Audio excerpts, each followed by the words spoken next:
Hi, everyone. Today we are talking about a client case study to navigate savings after transitioning from fixed rate to variable rate.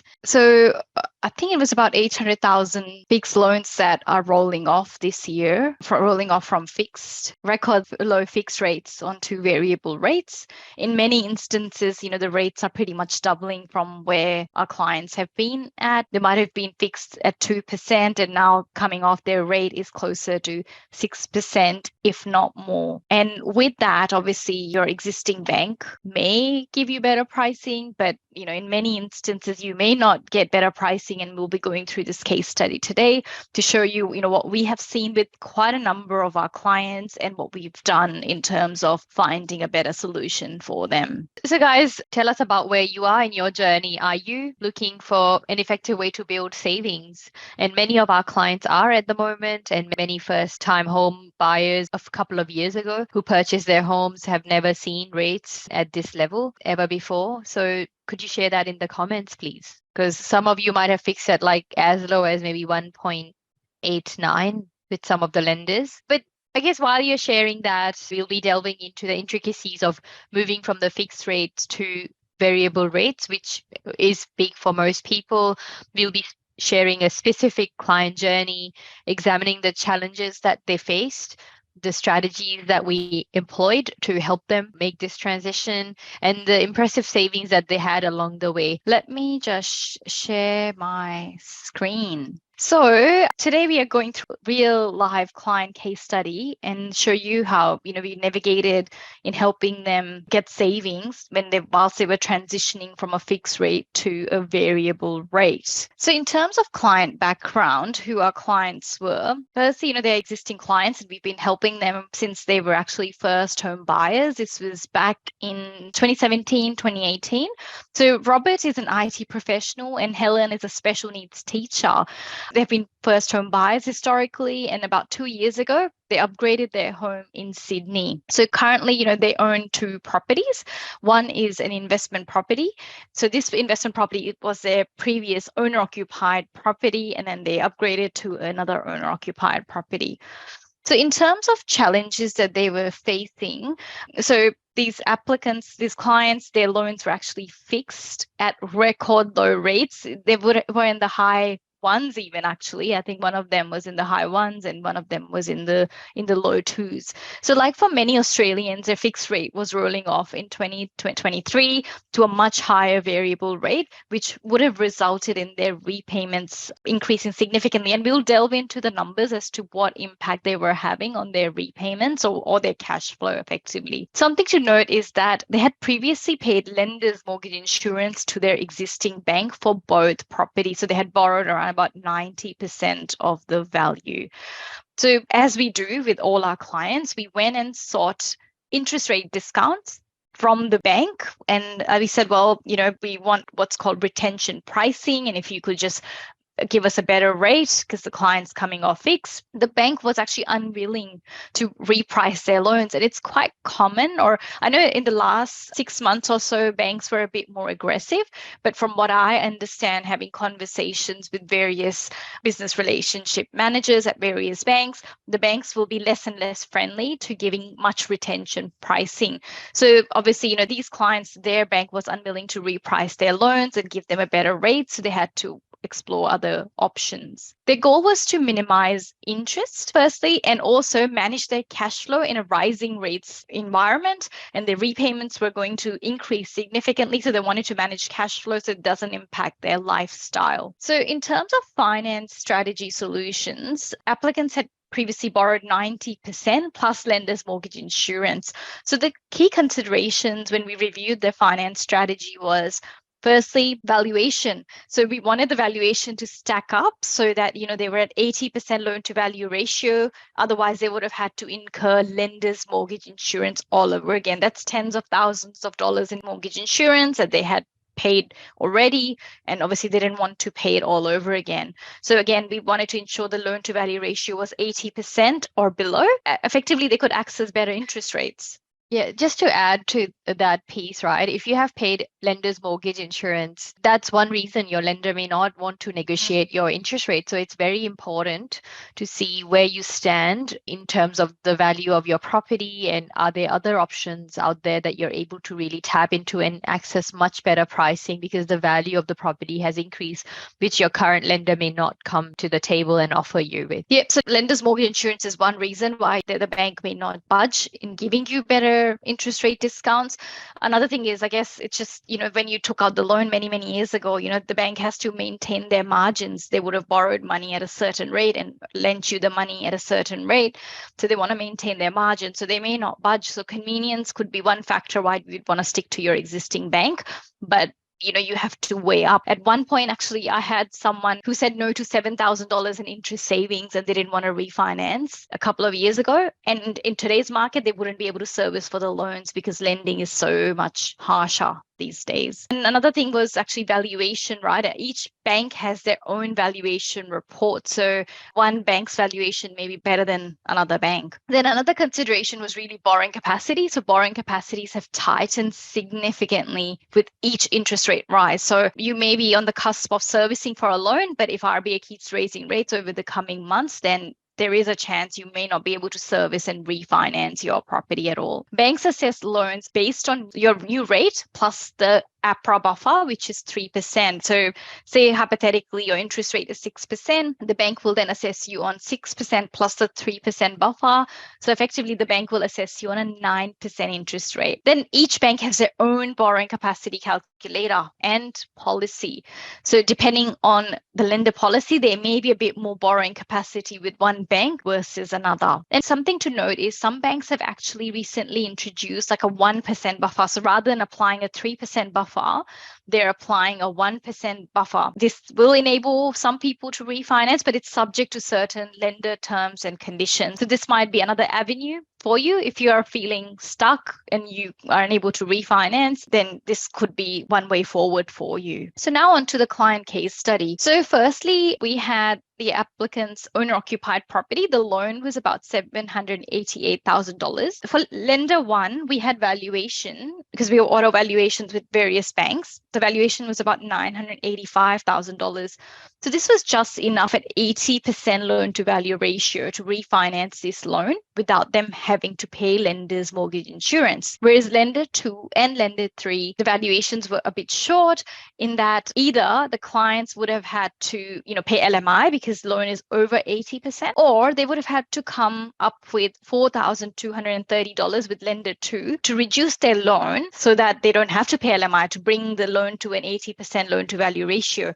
Whereas with lender three, the valuation was even shorter, which meant that either they pay lender's mortgage insurance or they put in $44,000 into this loan to bring it down to about 744K odd to not pay lender's mortgage insurance. And similarly for the investment property, for lender one, the valuation was just enough to finance this 496K loan because loan to value ratio was just below 80%. Whereas with lender two and lender three, the clients would have had to either pay lender's mortgage insurance or put in $32,000 into this loan to bring the loan to value ratio to 80% for these two banks. They didn't have those surplus funds to make that happen, and what the funds they had is their buffer. So lender two and lender three were clearly not an option for them, whereas with lender one, they could refinance without having to either put in more money into the loan or without paying LMI as well. So effectively, they could only really refinance to lender one. Then in terms of cash flow side of things, so the rate with their previous lender was 6.68% for the owner-occupied property. The other property as well, it was 6.68% because it was their former owner-occupied property. But the lender is actually now offering much lower rates for new customers, much lower. Even for the investment loan, they're offering less than the 6.68%. Their current repayments with their existing lender was about $8,478. But then we sought pricing from lender one, where the valuation stacked up. And as you can see, obviously, there's a substantial reduction from 6.68% to 5.84%. On the other hand, for the investment property, they move from principal and interest loan to an interest-only loan here. Whilst interest-only rates tend to be higher than principal and interest rates, in this case, interest-only rate ended up being lower with this new bank. Their new monthly repayment is $7,269. From a cash flow point of view, if we compare this $8,500 and $7,300 repayment, there's about a $1,200 reduction in cash flow every single month. So say if you had an extra $1,200, what would that mean for you every month? But on the other hand, if we just looked at the interest saving aspect, so they've reduced their overall interest per year of $9,296. This is per year. Obviously, it will reduce every year as the loan is paid down. But say even if you looked at the next 3 years, this is nearly $30,000 in interest savings for this client.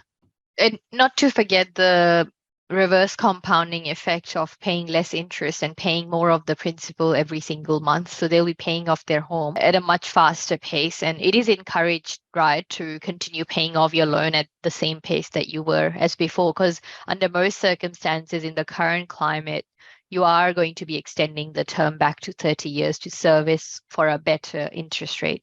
So what would it mean for you if you saved about $9,000 in interest per year? You could really effectively pay that off your owner-occupied property in the first instance, effectively. And redirect all the cash savings on the investment property towards your owner-occupied offset account. And again, speeding up how quickly you can pay off that loan. Yep, absolutely. So what does this mean for you? So obviously rising interest rates has led to borrowers becoming mortgage prisoners and they're not able to refinance their loans. Have you had your rate reviewed recently? So obviously we've been going through all our client base and looking at wherever we can request new pricing. In some instances, banks do knock back. But that's where you need to explore, what options you have. And if you haven't had your interest rate reprice in the last 6 to 12 months, then I'd highly encourage you to do so. Another question to ask is, did you pay lender's mortgage insurance? And if you paid lender's mortgage insurance, chances are your existing lender may be not willing to give you a better interest rate anyway. Then another question you need to ask is, has the valuation of your property increased? If the valuation of your property has increased, then there may be potential to look at alternate lenders, to see if you are able to refinance at 80% and not pay any more lender's mortgage insurance and also access better interest rate. So the refinance option that you may have access to. So firstly, some banks have introduced a 1% interest rate buffer, whereas the APRA buffer is about 3%. So that may assist you with refinancing your loan, again, subject to lender terms and conditions. Just to add though, for the audience's benefit, this buffer is basically if your interest rate is 5%, the bank is assessing you on 8% normally, or if your rate is 6%, you are being assessed on 9%. That's built in to make sure you can afford the repayments. That's from the Australian Prudential Regulatory Authority. And what this 1% interest rate buffer means is if you're paying 5%, you'll be assessed on 6%, which is a lot more lenient than being assessed on 3% higher than your actual rate. Yep. And also something to note is borrowing capacity varies lender to lender. So depending on the bank specific policies, borrowing capacity may be higher with one lender versus another. So it's no one size fits all approach. It's about exploring various options and see where you fit. I think it's also important to protect your credit file. Like don't go to 10 banks checking what you're able to do. So that's exactly what we do for our clients, where we upfront review where we can fit the deal in terms of both valuation, policy, and interest rate. So not all banks are equal. By policy, I mean, does your scenario fit with that particular bank? And as Mona said, all calculators are different for every lender. What may work with one may not work with another. So again, don't go toasting your credit file, going to lots of lenders. We do that upfront for our clients. So make sure you get the vals upfront and numbers are reviewed upfront before you go and take action. And also, I guess if you've been putting this on a back burner, now would be the time to actually look at it, because should RBA keep raising rates over the coming months, borrowing capacity will keep tightening over a period of time. So with these particular case study that I went through, we just got in before the latest rate rise kicked in, and these clients were actually assessed on the previous assessment rate or the rate as of May. And if it was delayed by another day, then they would not have been able to refinance at all. They would not have serviced for the loan at all. And they wouldn't have been ahead by more than $9,000 or $10,000 a year.